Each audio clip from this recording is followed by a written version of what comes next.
الاكلات اللي اولادنا بيحبوها جدا وما فيش طفل بيختلف عليها هو البانيه والمكرونه. تحس ان هما كده بتنزل في قلبهم، ما بتنزلش في معدتهم. حبوها، استطعموها، ما بيزهقوش منها. يعني كل حاجه بيحبوها بيقولوها في الاكله دي، بالرغم ان هي سهله وبسيطه. بس كل ما عملتيها بشكل حلو، كل ما اولادك حبوها اكتر واستمتعوا بيها اكتر. تعالوا نتبلها بطريقه سهله جدا وبسيطه. لاي ست تستسهل الاكله دي هتبقى بالنسبه لها فله. معايا بصله، البصله دي كبيره، انا معايا كيلو بانيه هتبله كله على بعضه. عايزه بعد كده بقى تحطيه في التلاجة. تمام. عندي كده كوبايه من الحليب او اللبن الرايب. تمام. كل ده لكيلو بانيه. طيب لو انا عندي 2 كيلو هزود الكميه، هضاعف الكميه يعني. فلفل اسود نص معلقه، توم باودر نص معلقه برضه،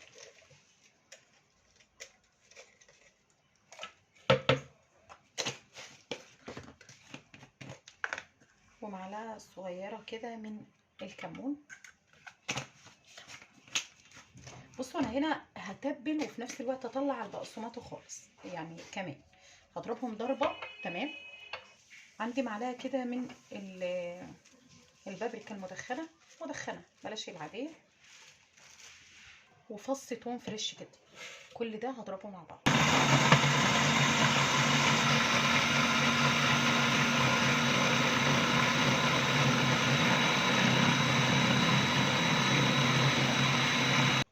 زي ما قلت ان انا هطلع من هنا، يعني هطلع احط في البقسماط واحط في الزيت على طول. عشان كده هحط كل نص كيلو معلقه كبيره من ده في الدقيق. تتبيله رائعه عشان انتي متبقيش مليانه. اضرب بسم الله.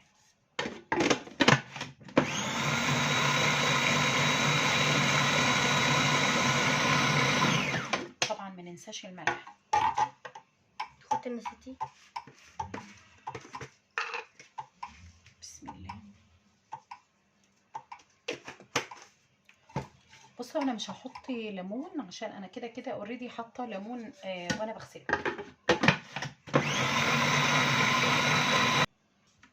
هركن كل ده كده ونقول بسم الله. طبعا غسلاه ومصفياه كويس جدا، نقعاه كويس قوي قوي قوي قوي قوي. بصوا مفيش اسهل من كده ولا اجمل من كده. عايزه تتبليه من بالليل وتسيبيه وتعمليه الصبح زي ما تحبي. بسم الله، لا حول ولا قوه الا بالله. اللهم صل وسلم وبارك عليك يا حبيبي يا شفيع يا رسول الله. تبل بقى كده كويس قوي. بصي كل حبايه او كل قطعه بانيه عايزاها كده تتغلف كده.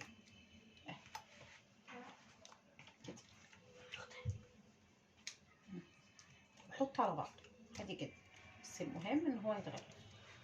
بصي بقى كده قطعه البانيه هتبقى، بصي متغلفه بدقيقها بتوابلها بكل حاجه.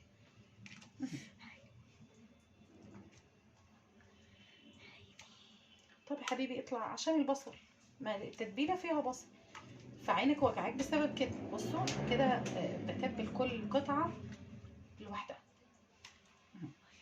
تاكد ان كل واحده متغلفه كويس جدا بالتتبيله، وعادي جدا يبقوا فوق بعض، ما عنديش مشكله. اهو حطي بقى ستريتش راب او حطيه في كيس وغلفيه وحطيه في التلاجة يفضل معاكي لغايه ما يخلص. ممكن يوم، ممكن 2، ممكن 3.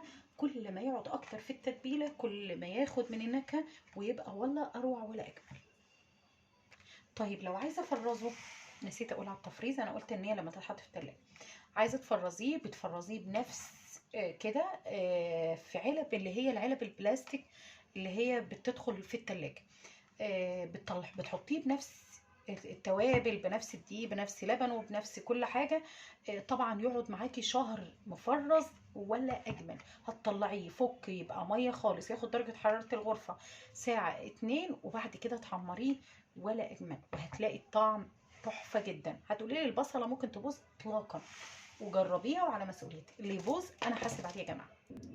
طبعا هنتكلم عن واحده جايه بتشتغل، او لا قدر الله عندها مشوار، او جايه من عياده، او عندها ابنها تعبان وعايزه ان هو نام نص ساعه، وعايزه تقوم تعمل احلى غدا العيال كلها تاكله، التعبان قبل السليم. عندي كده 3 4 فصوص من الثوم. طبعا لو انتش عايزه تحطي ثوم ما تحطيش، تمام بالشكل ده. بس انا بقول لك حاجه تبقى قلبه ريحه الدنيا، بس بجد حاجه كده اللي هي في السريع مني، السريع قوي.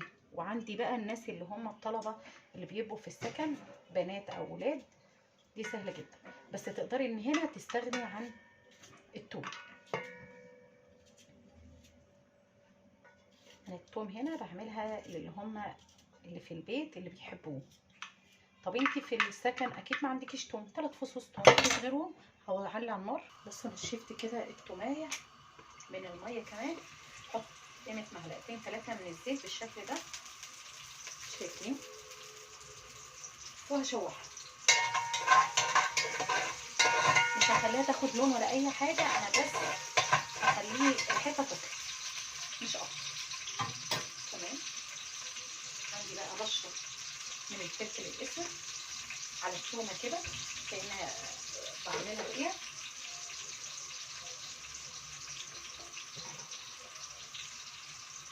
بابريكا مدخنه، تطلع بس ريحتها مش اكتر. كمون، انا المفروض معلقه من الكزبره بس انا ما عنديش. كل ده اقلبه. يا خبر على الريحه، مش عايزه اقول لكم ايه رهيبه. احنا قلنا ان هي مكرونه المستعجلين واكله المستعجلين اللي هو مضغوطه فعلا.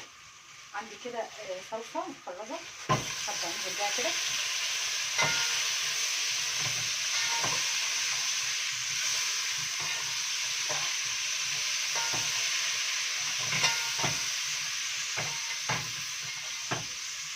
هسيبها لغايه ما تفك خالص، وبعد كده ازود الميه. شايفين؟ تفك خالص وبعد كده انزل بالميه كده.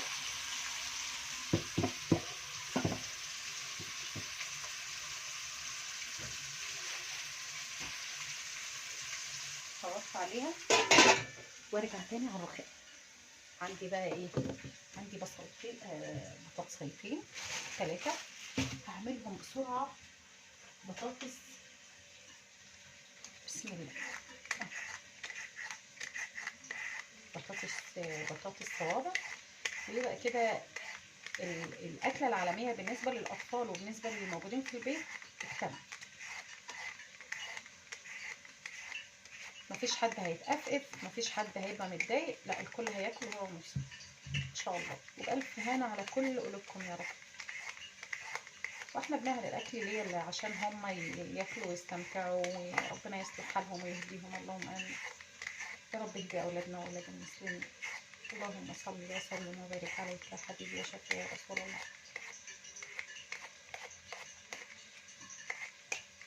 انا ما بغسلش البطاطس قبل ما اقشرها، لان بغسلها غسله كويسه جدا بعد ما بقشرها.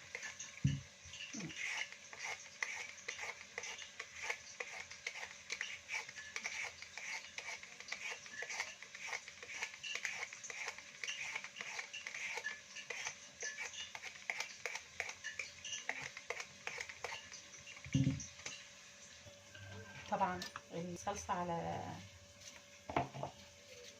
البوتاجاز. اقطع بقى هنا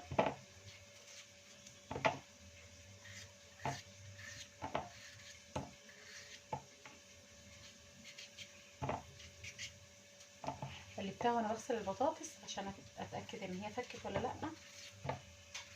ولعت على الزيت عشان على ما اقطع البطاطس يكون عمل. الاكله دي لو عملتها في اكتر من نص ساعه تبقي غلطانه، لانها فعلا مش عايزه الا نص ساعه اقل كمان. كل حاجه بتكون جاهزه باذن الله.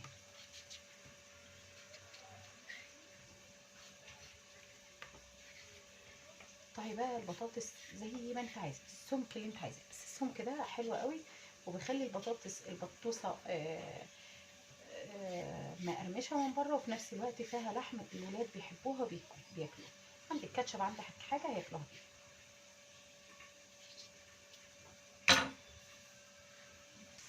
خلاص فكت بالشكل ده.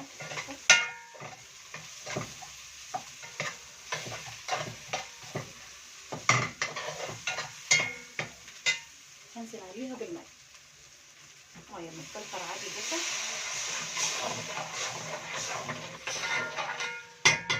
طبعا مش دي الميه اللي هسلق فيها المكرونه، طبعا هحطها نيه وبعد كده اسيبها. الميه لازم تكون بزياده. بصوا بقى، حاطه ميه زياده غلت اهي. بصوا عشان ايه؟ احط بسم الله.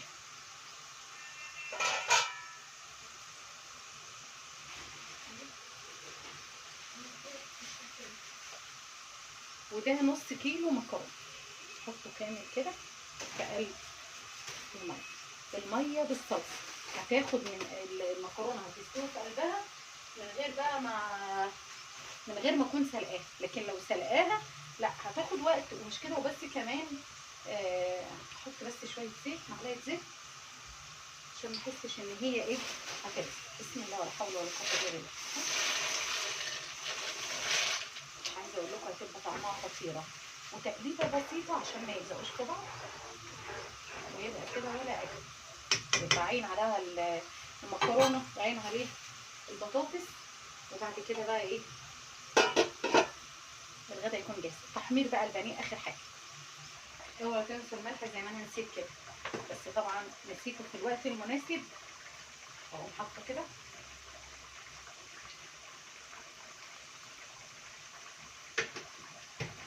واقوم مقلبه. بصوا بقى، شايفين شويه مكرونه انما ايه. مش عايزه اقول لكم ان طبق المكرونه استوى على ما البطاطس استوت. ادوق بقى كده. بسم الله.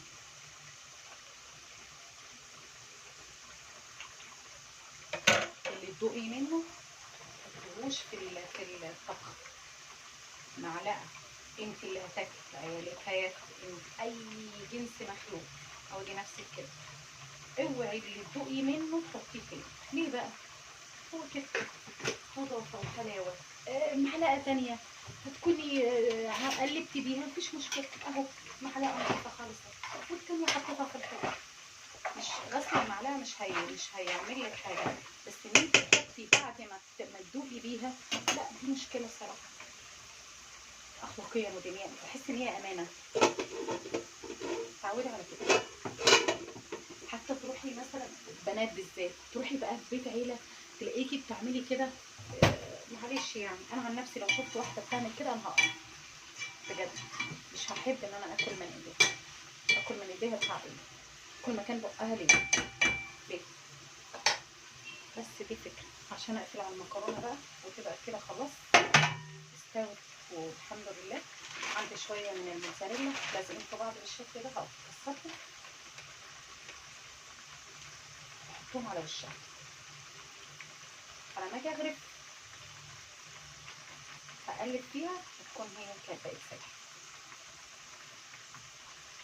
طبعا اتكلمت عن المعلقه، اكيد الكل هيقول لي لا ايه القرف ده. طب ما انت بتعملي الطبيخ بتاعك بايدك للبيت والعيال. ايدي دي بتتغسل 200,000 مره. كما يجب ان تغسل مليون مره في اليوم، كتير جدا.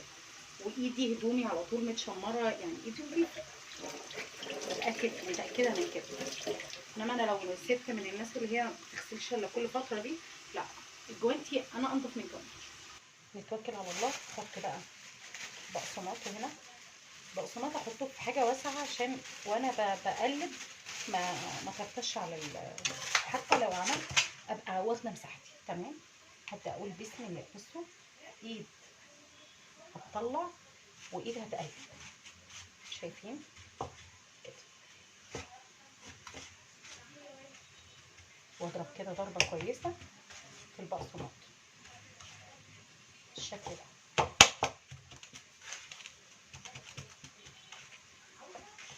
ايد هتطلع كده، وايد هتضرب كده.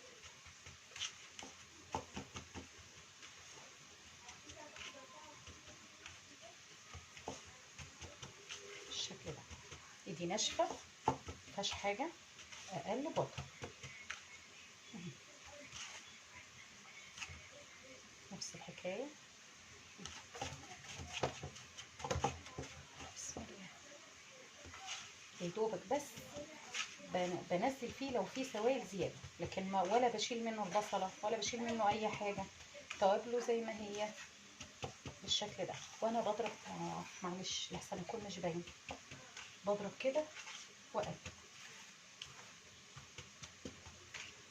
بالشكل ده، واقلب اول باول. على فكره انا عايزه اقول لك على حاجه، تقدري تعمليه كده برضه، تتبليه كده يوم كامل، من بالليل تاني يوم الظهر ولا حاجه، تطلعيه تعمليه في البقسماط وتشيليه كده بالشكل ده، تطلعيه يا دوبك على التحمير على طول، الزيت يسخن حاجه بسيطه وتقومي محطاه في الزيت بس. طبعا قلبت 3 يا دوبك على قد الحله اللي هي على النار دي تحمير. بسم الله.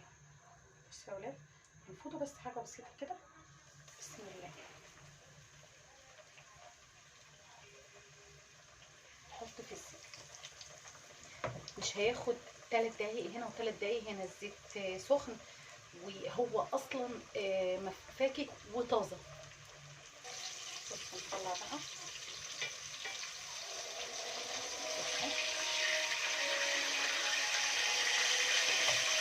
حاجه اللون عليه.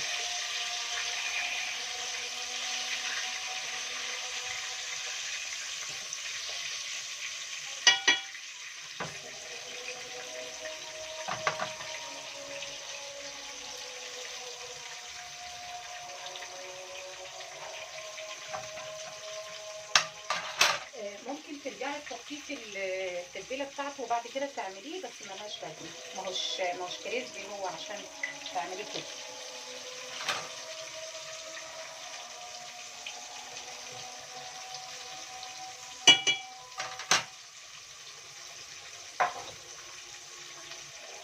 شوفوا بقى الكفر بتاع السمين، لا مش سمين. بصوا عايزه اوريكم بقى متماسك ازاي وعامل ازاي من جوه. ايه بس يا انس بصوا. طبعا انا مش كافي قوي، بصوا الكفر عامل ازاي، حاجه كده اللهم بارك. بصي